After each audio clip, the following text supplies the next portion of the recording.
De la place de la Nation, les manifestants passent par le rond-point des cinéastes pour longer la mairie centrale jusqu'à l'église catholique. De là, ils rejoignent l'avenue Kwame Nkrumah, remontent au rond-point des Nations Unies pour enfin regagner leur point de départ, place de la Nation. À la tête de cette procession, l'ensemble des figures de l'opposition politique et des leaders d'OSC. Et c'est là que le leader officiel de l'opposition politique burkinabé prend la parole pour dire tout le mal qu'il pense de la situation actuelle du pays. Morosité économique, emploi, besoins sociaux, mais aussi insécurité. Tous les ingrédients sont réunis pour haranguer le public acquis à sa cause. Tous sont debout parce que notre pays est en danger.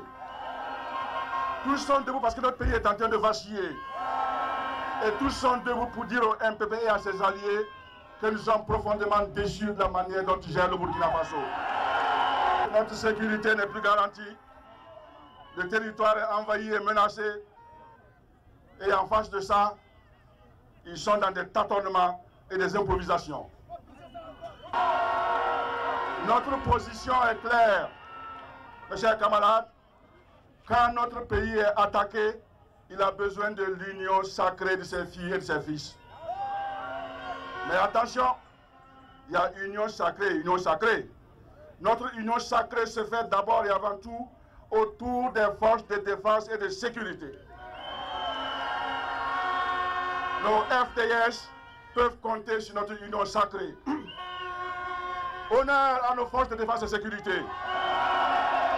Zéphirin Diabré demande aussi la démission des deux ministres en charge de la sécurité et de la défense par décret présidentiel pour incompétence, scande avec les militants la libération de Safiatou Lopez de la société civile et exige une relecture du code électoral avant de suggérer la tenue d'un forum des forces vives de la nation sur la paix et la réconciliation nationale.